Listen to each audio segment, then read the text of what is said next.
어제 해수부는 그동안 의혹으로만 제기됐던 해수부의 세월호 특조위 활동 방해가 사실이었음을 확인했습니다. 박근혜 정부의 해수부가 특조위 활동을 방해한 건 아예 조사가 시작되기도 전부터죠. 상임위원들이 임명장을 받은 건 2015년 3월 5일, 시행령이 공포된 것은 5월 11일. 그때서야, 5월이 돼서야 정원과 조직 구성이 확정됐고 국무회의에서 예비비 의결한 것이 8월 4일. 그렇게 사무처가 구성된 게 8월 4일입니다. 게다가 특별법이 정한 정원 120명을 구성할 수 있게 된 것은 11월 11일. 그런데 해수부는 특조위 활동 시작을 그해 1월 1일로 기산했죠. 사람도 없고 돈도 없고 사무실도 없는데 무슨 수로 조사를 합니까? 해수부 기산대로면 정원이 갖춰지고 한 달 20일 일하면 그해 12월로 조사위가 끝나는 겁니다. 이건 해도 너무한 말도 안 되는 해수부의 억지인데 조선일보는 세월호 2주년 사슬로 세월호 특조위는 주목할 만한 조사 결과를 하나도 내놓지 못하고 비용만 썼고 광화문 유가족들은 천막에서 단식하고 고함만 외쳐댔기 때문에 세월호 문제가 해결이 안 된다면서 말도 안 되는 억지를 부린 정부가 아니라 유가족과 특조위를 질타하고 광화문 유가족 천막부터 걷어내라고 썼었죠. 조선일보가 보수 이념 지지하는 것은 불만이 없습니다. 하세요. 하는데 세월호 참사 해결을 위해 유가족과 특조위를 공격하는 게 이게 이념과 대체 무슨 상관인가요? 그냥 박근혜 정권 하수인 그거 한 거 아닙니까? 김어준 생각이었습니다.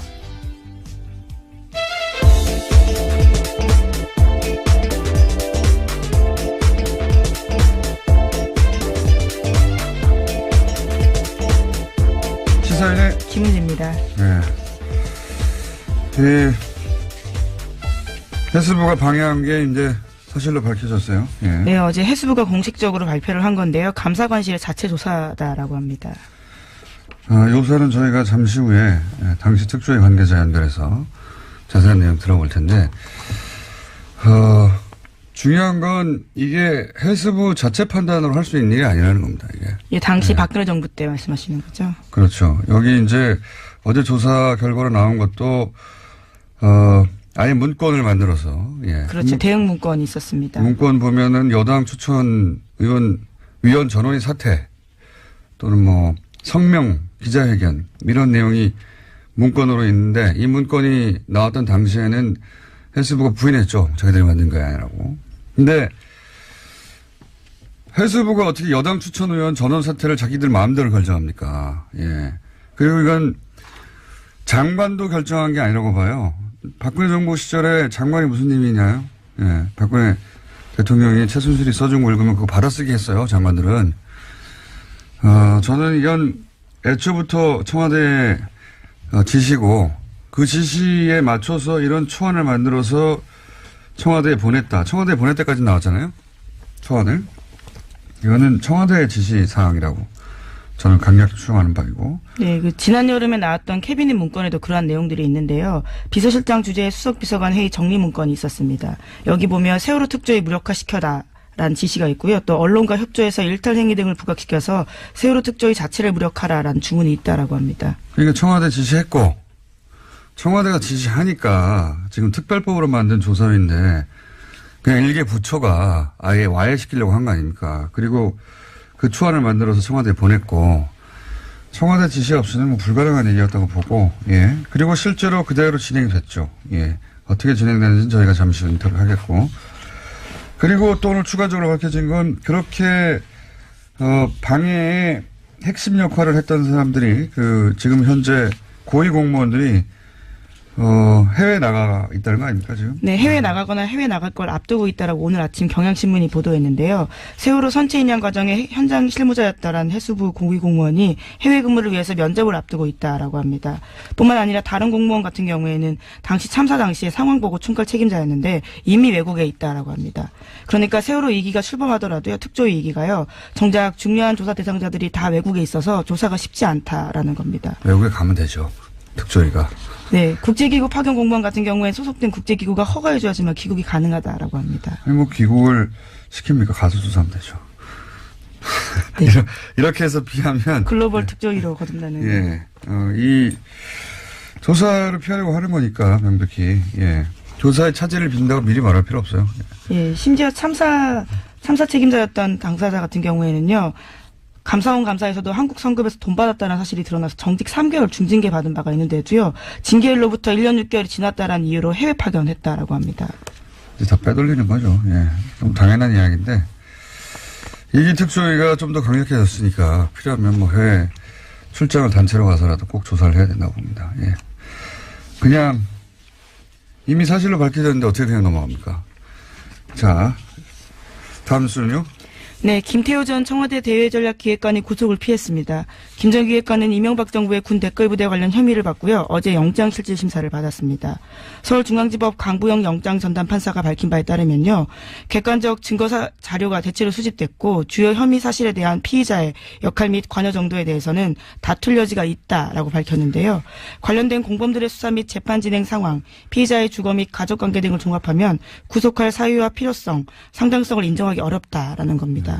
계속 보던 문구인데 구체적인 내용은 저희가 또 영장 해설 전담판사가 대기하고 있기 때문에 이게 뭐 그 김관진 석방 때부터 쭉 이어지는 흐름이죠. 이명박 전 대통령 관련해서 김관진, 임관빈, 김태호까지 사실은 한 단계만 넘어가면 이명박 전 대통령한테 네, 그렇죠. 건너가기 직전에 피의자들인데 이건 군이 대선에 개입한 사건이거든요. 네, 심지어 실무 책임자 같은 경우에 2심까지 징역형에 나왔습니다. 이태하 심리전단장이라고요. 실무 책임자들은 이미 범죄 사실이 인정됐는데 법원에서 그렇죠. 그 예. 지시한 사람들이 다 풀려나는 거예요. 그리고 이 김태호 전 기획관 같은 경우에는 소년 책사로 불렸거든요. 왜 소년 책사로 불렸냐면 2년이 오래됩니다. 서울시장 시절. 예, 그 시절 굉장히 젊었을 때부터 최측근이었거든요. 그러니까 이 사이버 사령부가 대선에 개입한 사건, 그 관련 회의의 주재자였어요. 네, 관련 문건도 나왔습니다. 네, 그 주제를 하고 바로 대통령한테 보고하는 사람이었는데 딱 여기서 끄는 거죠. 그리고 이제 밸런싱이라고 제가 계속 표현해 왔는데 전병헌 전 수석이 사실은 이게 뭐 당사자는 기분이 나쁘겠으면 논평을 하는 입장에서는 MB가 살렸다고 계속 제가 주장했는데 또다시 영장이 기각됐고 요 사안 묶어서 저희가 잠시 민의로 다뤄보겠습니다. 다음 뉴스는 뭡니까? 네, 관련해서 국정원 이야기들을 또 안 할 수가 없는데요. 2013년 국가정보원이 박근혜 전 대통령에게 최동욱 당시 검찰총장의 문제점을 지적했다라는 보도가 있습니다. 그러면서 보고서에 이런 내용이 쓰여 있는데요. 외부의 힘에 의한 특단의 조치가 필요하다라는 겁니다. 당시는 국정원이 댓글 사건으로 검찰의 수사를 받고 있었는데요. 이후에 최 전 총장은 혼외자 의혹이 불거지면서 불명예 사퇴했습니다. 이건 뭐 모두가 그렇게 생각하지만 물증을 잡지 못하는 최동욱 전 총장을 찍어낸 게 결국은 국정원 발 아닌가 생각이 왔는데 그 근거가 하나 나온 거죠. 그러니까 이게 국정원은 당시 이제 범죄 피의자였단 말이죠. 예. 네, 그렇죠. 수사를 받는 대상자였습니다. 강도가 수사관을 날린 거죠. 예. 나 저 사람한테 수사받기 싫어. 그랬더니 그 감독 기관인 청와대가 오케이 날려줄게 하고 날린 거죠, 이게. 예. 네, 외부의 힘에 의한 특단의 조치가 필요하다라는 문구가 특히 눈에 띄는데요. 당시 이후에는 최 전 총장이 언론 보도를 통해 가지고 굉장히 곤혹스러운 상황을 겪었거든요. 여기 이제 외부의 힘은 조선일보라고 바라볼 수도 있고, 예. 그리고 특단의 조치는 이 소위 혼외자 사건일 수도 있고, 여하간 이렇게 보고를 하고 강도가 수사관을 날려주세요. 그러니까 청와대가 오케이 하고 날려주는 이게 같이 범죄 집단이죠. 강도가 날려달라고 하니까 날려주는 게 조폭 집단이고. 네, 그래서 이와 같은 혐의들이 추가돼서 남재준 전 원장의 공소장에 쓰여 있다라고 합니다. 청와대가 범죄 집단이었던 거예요, 같이. 예. 자, 다음 순요. 네, 어제 최순실 씨의 해외재산 관리인으로 의심받는 데이비드 윤 관련된 소식 전해드렸었는데요. 데이비드 윤이 부동산 개발업자에게 청탁을 대가로 뒷돈을 받은 혐의로 인터폴에 적색 수배됐다라는 내용이었습니다. 관련해서 검찰이 주요 단서를 파악했다고 TV조선이 보도했는데요. 최순실 씨를 거쳐서 박근혜 전 대통령에게 청탁이 전달됐고 실제로 국토부에 지시사항이 내려갔다라는 겁니다. 특히 그 근거는 안종범 업무수첩인데요. 여기에 보면 담당 공무원들의 이름과 국토부 확인, 점검 같은 메모가 있고요. 또 지난해 7월에는 덮자라는 메모가 있다고 합니다. 어제는 데이비드 윤이 자체 로비를 한 것인가, 이름을 판 것인가 정도였는데 이제 한번 더 들어가서 이게 실제로 국토부 지시가 이루어졌다고 하니까 우리가 익숙했던 그 패턴, 최순실이 얘기하고 최순실이 말하면 박근혜 대통령이 지시하고 그것이 안종범 수석에 의해서 실제 실행이 되고 수초에 등장하고 종범실록에. 예, 그 패턴 그대로인데 완전히 새로운 내용이네 이거는. 근데 데이비드 윤이라는 인물, 최순실의 해외 도피재산 관리자가 아니냐 하는 의혹을 받던 이분이 실제로 국내에 들어와서도 기획부동산에 참여해서 이거 하고 나서 50억을 약속받았다는 거 아닙니까? 네, 성공보수로 50억 원 받기로 했다라는 건데요. 이러한 부탁을 받고 난 뒤 한 달 뒤에 최순실 씨가 데이비드 윤한테 문자 보냈다라고 합니다. 부탁한 건 지금 검토 중이다라고요. 그러니까요. 요거가 아주 큰 건이네요. 뭐랄까요. 기획부동산 정부였다. 예. 부끄러움이 없으니까요. 예. 뭐 이권 청탁에 들어오면 대통령 입을 통해서 그대로 수석을 통해서 공무원한테 지시되는 그 패턴이 다시 한번 구체적으로 확인된 거네요. 예. 요거 혐의 추가되면 또 형량이 늘어나겠습니다. 예, 아무래도 그런 상황인데요. 예, 검찰이 계속 주시하고 있습니다. 자, 2분밖에 안 남았기 때문에 빨리빨리. 왜냐하면은 저희 전담 판사가 지금 기다리고 있거든요. 네. 네, 서울대병원 노조가 서창석 병원장을 최순실 게이트와 연루된 의료 적폐로 지목하면서요 사퇴를 요구하고 있습니다. 또 무기한 파업에 들어갔는데요. 비정규직의 정규직 전환도 요구하고 있습니다. 서 원장 같은 경우에는 박근혜 전 대통령 주치 이로서요 비선 의료진을 묵인했다라는 의혹을 받고 있습니다. 묵인 정도가 아니라 뭐 굉장히 많이 등장하죠 사실. 이분이 아직도 병원장이었군요. 예. 무기한 파업 뭐 서울대 병원 입장에서는 당연한 것 같고요. 자, 다음 뉴스는요. 네, 자유한국당 신임 원내대표로 뉴스공장 게스트인 김성태 의원이 선출됐습니다. 김성태 신임 원내대표는 표결에 참여한 자유한국당 의원 가운데 과반 이상의 표를 얻어서 55표인데요. 이번에 신임 원내대표가 됐습니다. 한 표 차이로 과반을 통과했어요. 아주 아슬아슬하게. 저희 구정 코너인 내부자들 어떻게 될까요? 예. 내일 결정되나요? 저도 모르겠습니다. 오늘 통화해 보려고요. 자, 다음은요. 네, 자유한국당은 어제 검찰이 최경환 의원을 상대로 체포동의 요구서가 접수되자 표결에 참여하지 않겠다라는 방침을 정했습니다. 장제원 수석 대변인이 밝힌 바인데요. 자유한국당 의원들은 체포동의안 투표에 참여하지 않는 것이 정당하다면서 그런 선례를 만들었으면 좋겠다는 차원에서 안 한다라고 밝혔습니다. 친박이 아니라 친홍이었으면 지금 전면 투쟁 나섰겠죠. 예. 지난 며칠 전에 저희 예상한 바입니다. 예. 가라 이거죠. 이것은 체포동의안이 통과되라는 겁니다. 예. 이 표결에 참여하는 정당, 정의당, 바른정당, 예. 그리고 여당, 국민의당도 통과시킬 대상자니까요. 예. 예, 물론 이렇게 설명하고 있습니다. 의원 개인들이 적극적으로 설명하고 극복해 나가길 바란다는 마음이다. 라고요. 너 혼자 해보라는 거죠. 예. 너 혼자 잘 해보고 가라 이런 얘기입니다.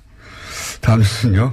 네, 국민의당과 바른정당 부산시당이 내년 6월 지방선거 때 후보 단일화를 추진하기로 했습니다. 두 당의 부산시당은요, 그제 부산시 의회에서 기자회견을 열고 정책 선거연대 협의체 구성 공동 합의문을 발표했습니다. 그리고 내일 부산시 의회에서 안철수 유승민 대표와 의원들이 세미나를 열기도 합니다.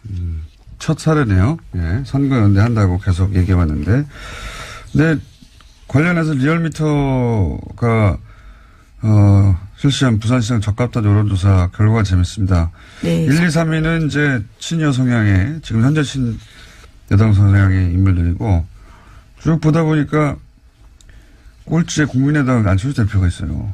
이거 네, 하위권이라고 할 수 있는데요. 이게 꼴찌예요, 꼴찌. 생각해보면. 왜냐하면, 수치를 제가 말씀드릴 수는 없는데, 바른정당의 모 의원과, 예? 제가 자세한 수치를 말씀드릴 수 없어서 그냥 수치를 빼고 말씀드리면 0.1% 차이거든요, 지금. 부산 출신인데. 자, 어쨌든 처음으로 국민의당과 바른정당 후보 단일화 추진하기로 했다. 해서 관련 여론조사도 지금 언론에 등장하고 있다. 네. 오늘 여기까지 해야 될 것 같습니다. 시간이 부족하네요. 네, 그러시죠. 네, 하나 더 있는데요. 정부의 강정마을 구상권 소송 철회가 있었다라는 소식 짧게 전해드리겠습니다. 보수정당이 이제 전선을 형성하려고 할 뉴스겠네요. 네, 문재인 대통령 공약이기도 했습니다. 이게 당시에 주민들에게 아무런 동의도 받지 않고 추진했던 것이고 그래서 주민들이 나섰더니 전문 시위꾼들이 합류했다면서 네, 그런 식으로 보도했었죠. 주민들한테 동네 주민들은 34억 내놓으라는 거거든요. 이건 그냥 박근혜 정부 시절에 박근혜 정부가 하는 일에 시비 걸면은 끝장 본때를 보여주겠다. 패가 망신하게 만들겠다는 소송이었죠. 당연히 철회해야 되는 건데. 요걸 이제 그 전선으로 만들어 보려고 보수 매체는 나설 거라고 봅니다. 자, 여기까지 하겠습니다. 시사인의 김은지였습니다. 감사합니다. 바로 이어서군요. 예. 법무부인 동안의 사무장, 뉴스공장의 영장 전문 해설 전직 판사. 이정열 전 부산판사 연결됐습니다. 안녕하십니까? 네, 안녕하십니까? 네. 뭐 예상하셨겠지만, 네. 자, 그동안 동업 반복을 쭉 해왔기 때문에 흐름의 관점에서 한번 짚어주십시오. 그러니까 뭐 흐름에서 공장장님 말씀하신 대로 충분히 예상이 됐었는데요. 네. 그 검찰이 보고 있는 그 구조가 영장 청구서들을 쭉 보면 그런 것 같더라고요. 지금 이제 이 군이 그 정치에 관여를 하는데 댓글을 통해서 그 지시한 총책임자는 이명박 전 대통령. 그다음에 이제 군이 관여를 하니까 실행을 담당하는 쪽이 군인데 그 군 쪽에서 실행 부분의 총책임자는 김관진 전 국방장관. 그런데 지금 이제 오늘 그 영장 청구 기각된 김태효 전 전략기획비서관은 이 청와대하고 그러니까 이명박 전 대통령과 김관진 전 장관을 연결하는 고리죠. 그렇죠. 그런데 실행 총책임자가 지금 적부심에서 나왔어요. 그러면 연결고리 정도밖에 안 되는 사람을 구속하는 건 형평이 안 맞잖아요. 그러니까 그 김관진 전 장관이 석방될 때 이분도 뭐 당연히 안 들어가지 않겠느냐라는 그런 생각이 들었고 그래서 이건 결국은 근원을 따져보면 김관진 전 장관 석방을 시켜놓은 그 무리수가 이게 유발하는 악영향이 아니냐. 그렇게 저는 생각이 드네요. 저희가 보기엔 무리수 거기서 보면 승부수였던 것 같아요. 그렇죠. 이게 이렇게 뭐 말들이 많고 논란이 있고 뭐 비난 여론이 있더라도 이렇게 한번 석방해 놓으면 나머지가 편하다. 쭉쭉쭉 다 연결해서 기각해 버리면 되니까 그 관점에서 기각이 된 것으로 보이고요. 왜냐하면 지금까지 쭉 지적해 왔던 이렇게 기각한다는 게 말이 되느냐 하는 부분들이 다 들어가 있거든요. 그렇습니다. 뭐 친구가 다 모였다. 이거 말이 되냐 친구가 다 모였다고 푸는 게부터 시작해서 저희가 쭉 다뤄봤던 뭐 거주가 뭐 어쩌고 하는 것도 이재용 부회장은 뭐 거주가 없습니까? 하여튼 그런 사유들이 총 다 들어갔지만 전체 흐름에서 보자면 김관진 석방 이래로 예상되었던 그러면 그 전병헌 전 정무수석 같은 경우도 도장에 찍혔다가 화이트로 지운 흔적이 나올 만큼 애초에는 구속하려고 했던 것 같은데 이 김관진 석방 이후로 형평이 안 맞는 거 아니냐라는 이야기가 나오니까 밸런싱 차원에서 기각된 거 아니냐 이렇게 저희가 얘기해 왔는데 이번에도 같은 날 또 기각됐어요. 요거까지 묶어서 설명하면 어떻습니까?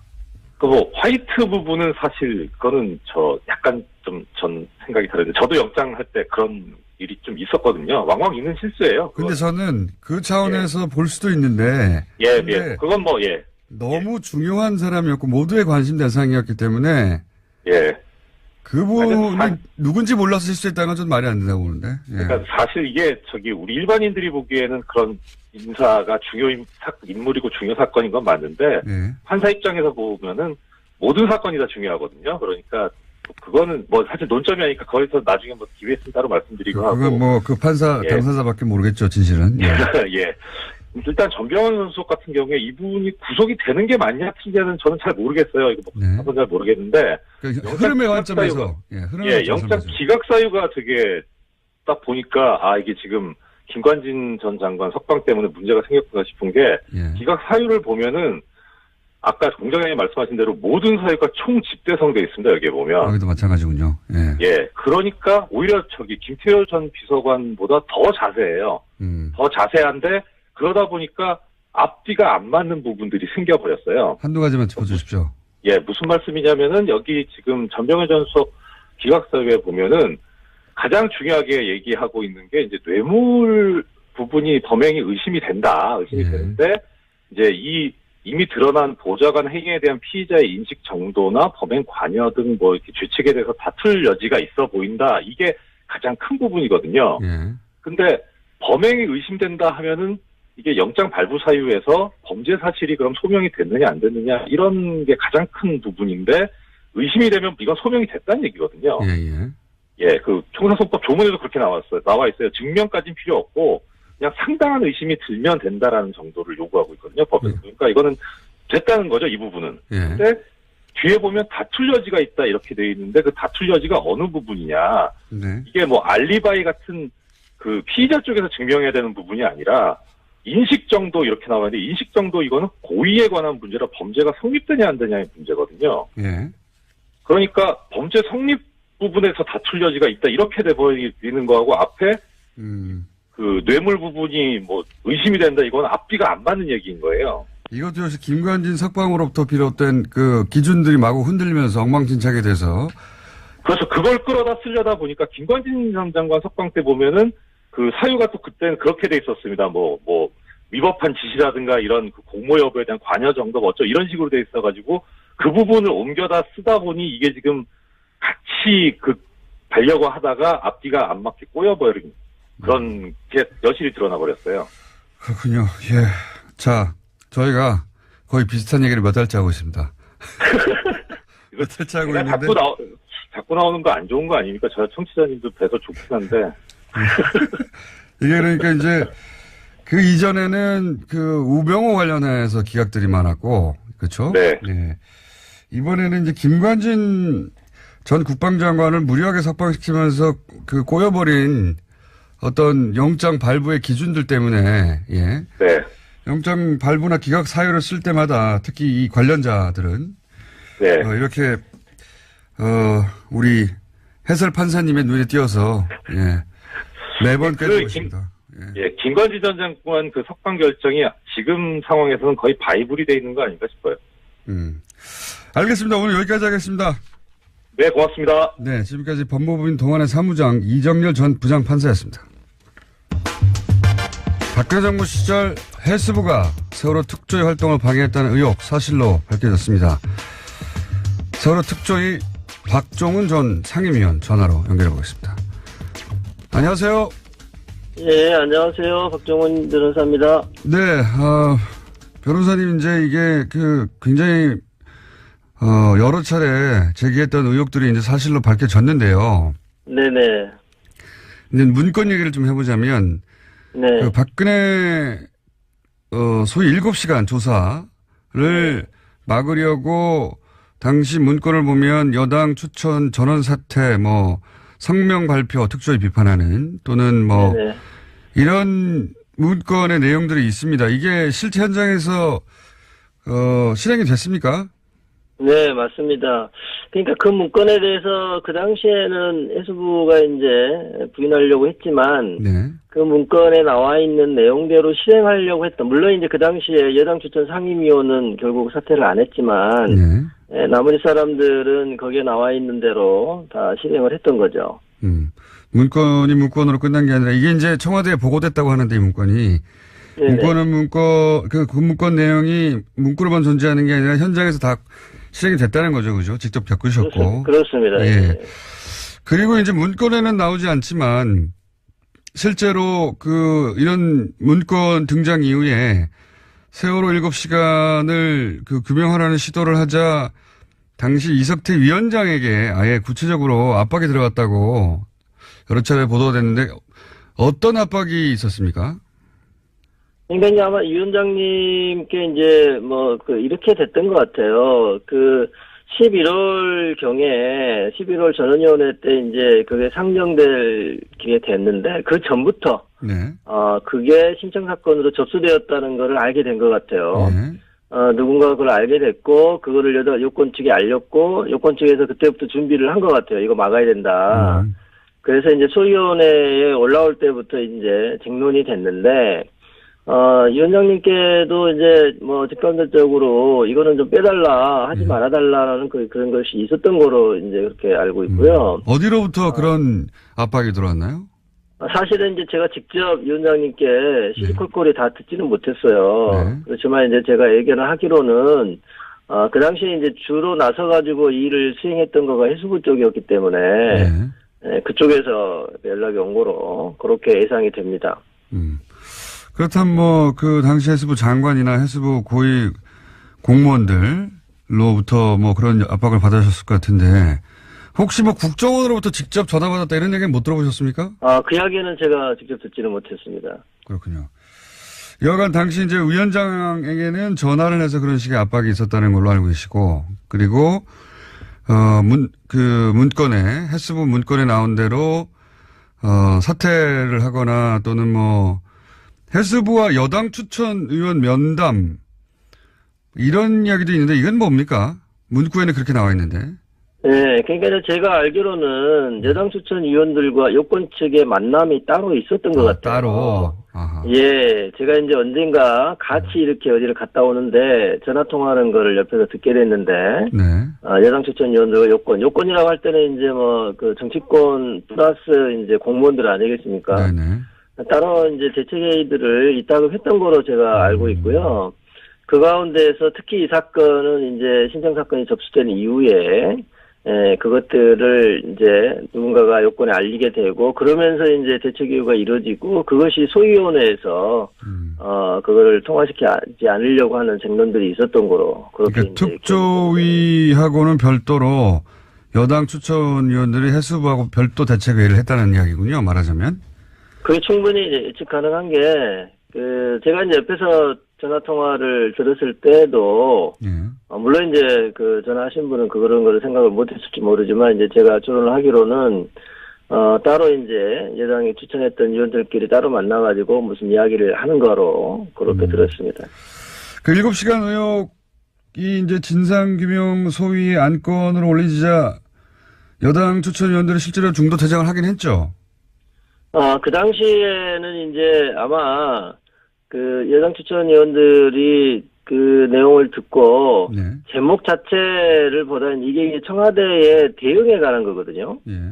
참사 당일에 청와대 대응에 관한 거였는데 그거에 대해서 이제 신청하신 분이 상당히 길게 이게 신청서가 돼 있어요. 어떤 내용들이 이제 보도됐었고 했었는데 그게 맞냐부터 시작해서 쭉 돼 있었는데 그거에 대해서 이른바 대통령에 대한 청와대에 대한 조사는 좀 아예 빼려고 그렇게 생각을 했던 것 같아요. 그래서 그러다 보니까 이제 소위원회에서 다툼이 있었던 거죠. 소위원회 당시에도 이제 그때 불참한 사람도 있었고 그거에 대해서 정확하게 반대 의견을 제시하고 이건 안 된다고 했던 사람도 있고요. 예. 그리고 왜냐하면 제가 궁금한 건 문구대로 진행이 됐나 싶어서 그러는 건데 중도 퇴장도 있긴 있었습니까? 문구대로 진행됐다고 하는 거는, 저는 이제 소위원회에, 제가 이제 안전사회 소위원장이기 때문에, 진상규명 소위원회에는 참석할 수 없었는데, 전원위원회 때, 전원위원회 때 이제, 제가 직접 이제 옆에서 목격을 했는데, 적극적으로 이제 반대 의사를 표명하고, 제가 보기에는 좀 이치에 맞지 않는 근거를 대면서, 헌법 위반이라고부터 시작해서 대면서, 반대 의사를 표명하고, 저희가 이제 표결에 들어갔을 때, 그거 다 우르르, 나가가지고, 그날 이제 기억하기로는 이제 국회까지 가서, 이렇게 기자회견도 하고, 그랬던 거로 기억이 나고요. 그리고 물론 이제 그 이후로, 그분들이 이제 상임위원 빼고는, 여당 추천 상임위원 빼고는 실제로, 특조위 회의에 나오지도 않고 그랬던 거거든요. 거의 문구대로 이루어진 셈이네요. 중간에 사퇴하고 기자회견을 그때 5명인가 했었죠, 아마. 예. 네네, 그렇게 기억합니다. 예. 문건대로 기자회견도 이루어졌고, 그리고 실제 별도로 해수부하고 여당 쪽 추천위원들하고 대책회의를 하는 일도 있었던 그런 정황을 이제 예상이 되고요. 예. 그러니까 이제 그 이루어지지 않은 거는 여당 추천 상임위원이 함께 사퇴하지 않은 거. 예, 그 정도만 좀 달랐던 것 같고요. 나머지는 거의 그대로 이루어진 거 아닌가 싶습니다. 알겠습니다. 그리고 한 가지만 더 짚자면 사실 그 해수부가 지금 이제 7시간 의혹 관련해서 그 시점부터 이렇게 그 대규모 집단 행동, 여당 추천위원들 방해, 뭐 중도 퇴장이라든가 기자회견이라든가 이런 일들이 있었는데 그 사실상 이 특조위가 사무실을 구하고 꾸려진 건 8월 아닙니까? 그죠? 예, 8월 달이 이제 중요한 이유가 그 전에는 그 공식적으로는 상임위원들밖에 없었다는 거거든요. 그러니까요. 그래서 나머지 뭐 이제 민간의 전문위원 몇 사람들이 이제 좀 도와주고 있었던 건데 이른바 이제 하부 조직이 없었던 상황이었어요. 네. 그러다가 8월 4일 날이 중요한 거가 이제 계속적으로 뭐 예산도 깡도 없었던 상황이었는데 그때 그 전에 직전에 저희가 이제 공무원을 채용을 했거든요. 결정직 공무원을. 채용하는 상황이 되니까 공무원들한테 월급은 줘야 되잖아요. 그러니까요. 예, 그러니까 이제 그 당시에 국무회의에서 예산을 통과시킨 거거든요. 저희가 신청했던 것을 대부분 대폭 감액해가지고 그때가 8월 4일이기 때문에 저희 생각에는 이제 공무원도 이제 채용해서 뭐 7월 말부터 출근하기 시작을 했고 물론 실제 조사를 해야 되는데. 네, 그래서 이제 조사하려고 하는 바로 그 상황이었기 때문에 공무원이라도 일부 채용이 되고 그리고 예산이 국회를 통과했던 날인 8월 4일로부터 이제는 인적물적 자원이 조금은 구비된 거 아니냐. 예. 그래서 그때부터 특조위가 출범한 거로 봐야 된다. 저희 주장은 그랬고 그것이 실제로 행정법원에서 인정된 거죠. 판례상. 뭐 당연히 뭐 돈도 있고 사무실이 있어야 조사를 할 수 있는데 이게 특별조사위원회 아니니까 그러니까요. 그냥 뭐 심의하는 사람들이 아니거든요. 상임위원들이 앉아가지고 조사를 해야 되기 때문에 당연히 저희는 그 이후에 출범한 거로 그렇게 볼 수밖에 없습니다. 그리고 실제 120명을 이제 정원으로 하고 있는데 그게 또 다 꾸려진 건 11월 거의 중순 다 돼서라고 알고 있는데 120명이요 다 꾸려진 적이 없어요. 특조위 마칠 때까지. 그렇습니까? 그게 왜 그러냐면 이제 파견 공무원도 제대로 정해진 대로 오지를 않았고 저게 이제 특별조사위원회가 상황이 상당히 안 좋았지 않습니까? 그 당시 여당 쪽에서 여권 쪽에서 계속 반대를 했기 때문에 그러니 이제 이 기간이 얼마가 될지 알 수가 없는 거예요. 그러니까 좀 그 유명한 인재를 뽑으려고 해도 그분들이 뭐 예컨대 안정적으로 한 3년간은 내가 그 일을 할 수 있다 이러면 이제 올 수도 있는데 이게 몇 달 후에 끝나버릴지도 모르는 상황이 자꾸 반복이 그렇죠. 되니까 전체를 다 원래 정해진 인원으로 뽑힌 적이 없고 제 기억으로는 100명 이상 같이 근무한 적이 없었던 것 같아요. 정원이 찾던 적도 없다. 네. 그러면 이제 사무실을 구하고 드디어 월급을 줄 수 있게 된 8월부터 따진다 하더라도 만약에 해수부 그 기산한 대로 1월 1일부터 시작이라면 4개월 활동하고 끝나는 거 아닙니까? 해수부 말대로 하면. 네, 그렇죠. 물론 이제 이제 1년 플러스 6개월을 조사할 수 있다고 하는 그거는 이미 저희가 전원위원회에서 의결을 했기 때문에 그래 갈 수는 있었지만 문제는 이게 고의로 생각하면 정부 여당에서는 8개월 동안 일을 못하게 만든 다음에 그렇죠. 8개월을 이미 그냥 조사 못하게 만든 다음에 기간은 기간대로 1월 1일부터 계산해버리는 거죠. 이거는 정말 대단히 악의적인 거라고 볼 수밖에 없어요. 말도 안 되는 거라고 보는데 사무실이 없는데 아무도 없는데 어떻게 조사를 합니까? 어쨌든 그게 다 의도적이었다는 게 이제 처음으로 밝혀졌는데 이게 이제 검찰로 넘어가면 더 많은 사실들이 밝혀지겠죠. 이거는 해수부 내에서 사실은 수사권 없는 상태에서 조사한 거니까요. 네네. 네, 마지막으로 한 가지만 더 여쭤보자면 이 모든 게 그냥 해수부 차원에서 이루어진 일을 보십니까? 그 일을 직접 겪으신 분으로서? 아니, 저는 절대 그렇지 않다고 봅니다. 이게 이제 저는 대한변협 세월호 특위 시대에도 이제 특별법 만드는 운동을 했지 않습니까? 네. 그 당시도 지켜보면 이른바 이제 청와대 라인이라는 게 있었다는 게 명확하게 구별이 돼요. 여당 그 국회의원들 가운데서도. 그러니까 뭐 여당 대표나 원내대표가 이게 주로 하는 게 아니라 제 기억으로는 이제 김재원 그 당시 원내수석 부대표가 주도 했던 거로 기억이 되고요. 특히 2015년 1월 달에 김재원 의원이 그 당시에 이제 그 세월호 특조위를 세금 도둑이라고 하는 프레임으로 몰고 갔거든요. 그렇죠. 세금 도둑이라고 했죠. 그 이후부터 이제 모든 게 꼬이기 시작한 거예요. 그 전만 해도 파견 공무원들이 그렇게까지 뭐 방해하거나 그거보다는 빨리 설립하게 해주고 자기네는 이제 빠지려고 했던 건데 그 말이 나온 다음부터는 이제 협조가 안 되고 심지어 여당 추천 상임위원이 공무원들 다 그냥 언제복귀 시켜버리는 상황까지 가게 되고 그래서 직원도 없고 그냥 임시 공간만 덩그러니 있는 상황에서 상임위원 안전이 있는 그런 상황까지 갔던 거거든요. 그것이 어떻게 해수부 단독으로는 될 수가 없는 거죠. 그러니까 충분히 청와대 라인하고 교감한 다음에 그런 일이 이루어질 거로 저는 이해하고 있습니다. 알겠습니다. 오늘 여기까지 하고요. 검찰 조사 또 시작되면 그때 또 한번 모시겠습니다. 감사합니다. 네, 감사합니다. 네, 지금까지 세월호 특조위 박종훈 전 상임위원이었습니다. 최근 들어서 최장 시간을 확보한 양지열 변호사. 보통 두 자릿수가 안 나오는데 오늘 10분 가까이 나옵니다. 네, 법대로 합시다. 큰일 났네. 법대로 합시다에 갖고 있는 양지열 변호사입니다. 네, 3분 이내로 끝내야 되는데. 그러게 말입니다. 2개 정도 해야 되겠네요. 이렇게 주제 2개 들고 왔어요. 그래서. 할 말씀 없으실까봐. 자, 우선 장시호 씨. 네. 예. 항소를 했는데 검찰은 항소를 안 했어요.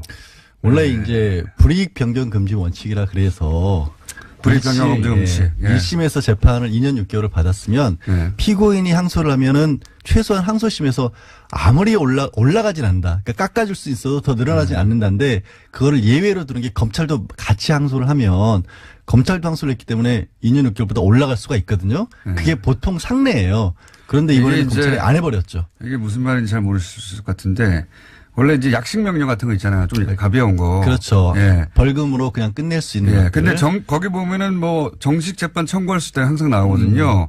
근데 정식 재판을 청구해서 이제 피의자 권리를 보호받고 싶어도 혹시 이거 벌금 20만 원이었는데 정식 재판하면 50만 원 되는 거 아니야? 이런 두려움 때문에 정식 재판을 청구를 포기할까봐 그 피의자 권리 보호 차원에서 재판을 해도 더 올라가진 않는다. 더 올라가지 않는다. 네. 더 올려치지는 않는다. 이게 불이익 변경 금지라고 하는.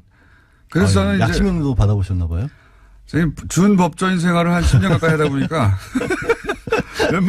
웬만한 잡지식은 다 갖고 있습니다. 근데 그래서 1심보다 조건이 근데 검찰이 항소를 포기. 그렇죠. 예. 해야 되거든요. 보통은 잘 안 하죠, 그렇게. 포기 안 하죠. 검찰도 기본 자존심이 있는데. 근데 아마 검찰에서는 최소한 1년 6개월 했다가 2년 6개월 나왔고 검찰로서 장시호 씨에게 해줄 수 있는 최대한의 배려인 거죠. 법적으로 가능한. 그러니까 검찰은 항소를 포기했고 그러니까 검찰 요 1심보다는 더 높은 형량은 나올 수가 없죠. 나올 수 없게 만들어준 배려예요, 기본적으로. 그리고 아마도 이제 조심스럽긴 하지만 항소심 같은 경우에 좀 잘 더 뭐 법정에서 다투기도 하고 항소심 법원이 조금 더 봐주면 한 6개월 정도 빠질 수가 있거든요. 그러면 2년이 되고 그러면 지금 법정 구속이 됐기 때문에 이미 6개월 구속에 법정 구속 한 2, 3개월 더하면 1년 가까이 되니까 1년 가까이 되고 2년에 한 3분의 1 이상을 채우거든요. 그러면 이제 집행유예로 풀어줄 가능성이 조금 더 높아졌다고 볼 수 있는 그 가능성을 검찰에 열어준 거예요. 그렇죠. 검찰 입장에서는 뭐가 어떻게 됐든 미안하단 말이에요. 예, 검찰 입장에서는.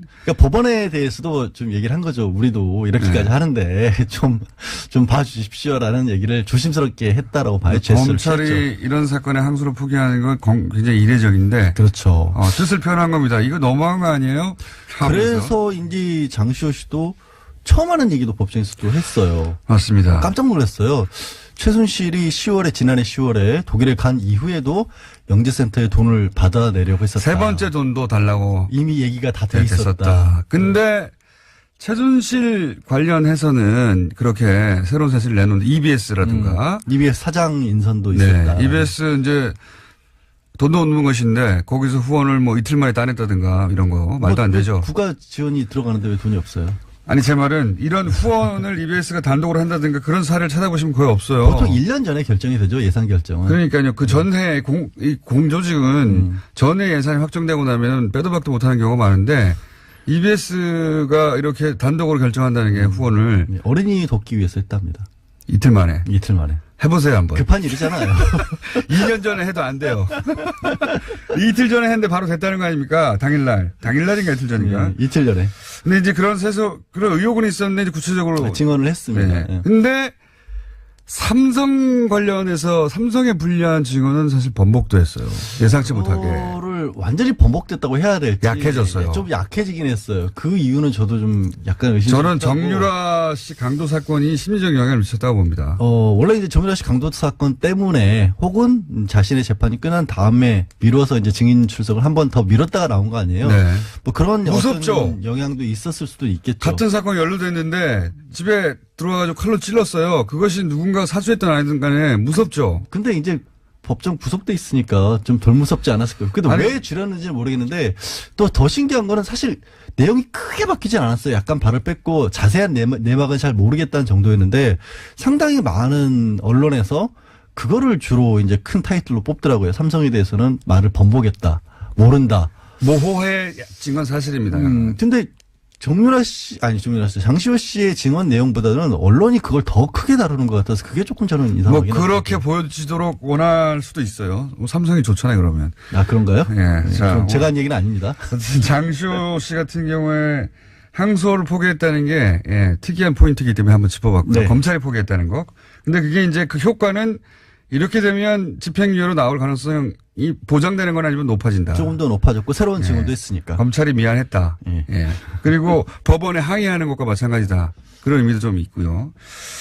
그걸 예리하게 짚어줘야 되는데 짚어주지 않기 때문에 저희가 또 짚어줬고요. 짚어드렸잖아요, 여태까지.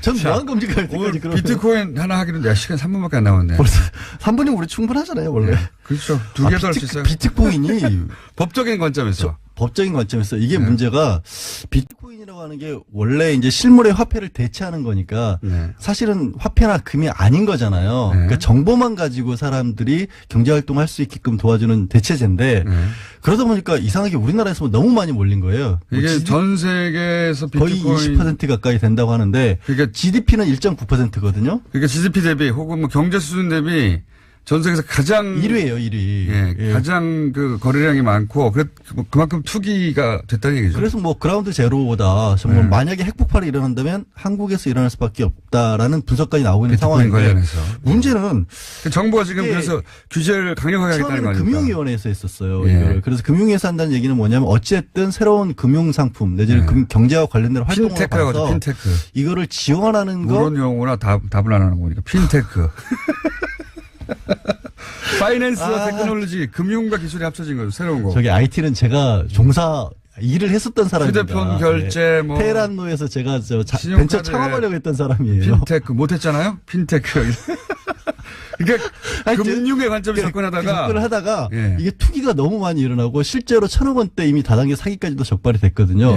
그래서 이거를 주로 법무부 이관상으로 옮겨버렸어요. 그러니까 법무부에서는 아무래도 이런 부분을 규제의 일변도로 갈 가능성이 높거든요.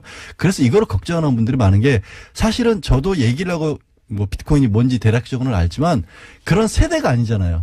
이제 이런 세상이 완전히 바뀌는 세상에 대비한 어떤 경제 그 하나의 흐름인데 이거를 과거의 기존의 틀에서 뭐 제어하는 것이 맞느냐라는 반론들이 굉장히 거세게 있고 저는 지금은 규제가 맞다고 보고요. 근데 어쩔 수 없는 것 같아요. 지금. 왜냐하면 투자자에 대한 보호 장치가 없어요. 지금. 이게 투자가 아니니까 지금 유사수 신업으로만 겨우 50만 원이가 내고 나면 아무나 거래소를 열 수가 있는 상황이기 때문에 초등학생들도 이게 편의점 가는 돈으로 한다고 하거든요. 투자를. 근데 이제 이거를 이제 비트코인이 뭔지 머리 잘 안 들어오실 것 같은데 이거는 일종의 플랫폼입니다. 이렇게 말하면은 이해할 수 좀 더 쉽게 설명하면 그러니까 정보예요. 금 같은 게 없고 예를 들어서 김어준 공장장이 50개가 있다라면 정보만 있는 거지 실제 뭐가 현물이 오가는 게 아니거든요. 신문에 다 나온 얘기고요. 이거 똑같은 얘기하고 있잖아요. 개념을 잡으려면 뭐냐면 그 은행을 끼고 우리가 거래를 하잖아요. 그렇죠. 네. 플랫폼이라는 얘기는 은행을 끼지 않고 P2P라는 건 사람과 사람끼리 옛날에 파일 다운받듯이.